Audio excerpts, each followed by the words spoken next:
Hello everybody, today we're going to take a look on how to update the EG4 18kPV through the mobile app. So first you can check your firmware version by going to device info under settings on the unit itself. We're currently on OCOD and we have a lowercase f. So back on our mobile phone, you want to make sure you're logged out. You're on the front screen of the app. You'll click download firmware and it'll pop up with the latest firmware to be downloaded for your 18kPV. So go ahead and click download, and you'll see those check marks pop up. I already had it downloaded, which is why they were there. Then you want to go into your Wi-Fi network,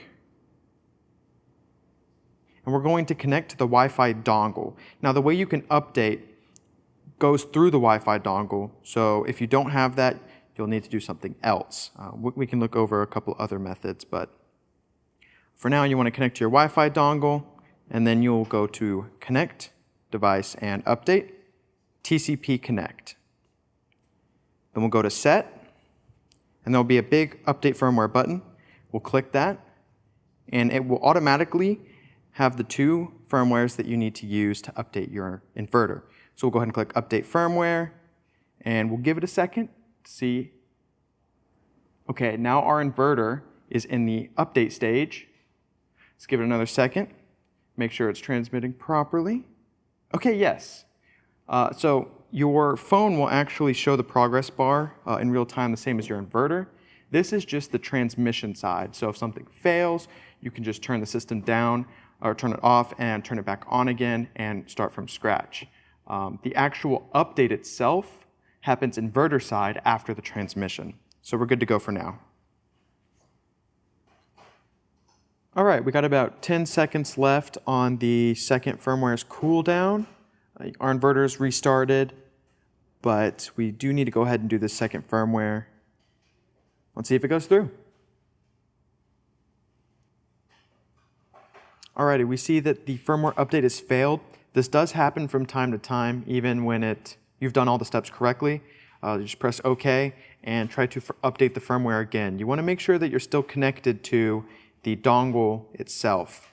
If you're connected to your Wi-Fi or something like that, that will also cause it to fail. We see it failed again. We'll give it one more shot. If that fails one more time though, then we may need to kind of start from scratch. Okay, there we go. Now the update went through. Let's check our inverter.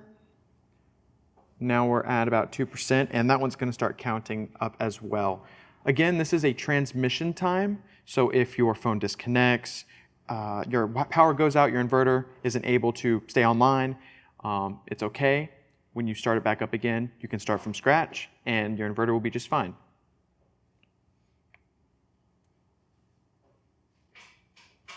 Alrighty, so the firmware is just about transmitted.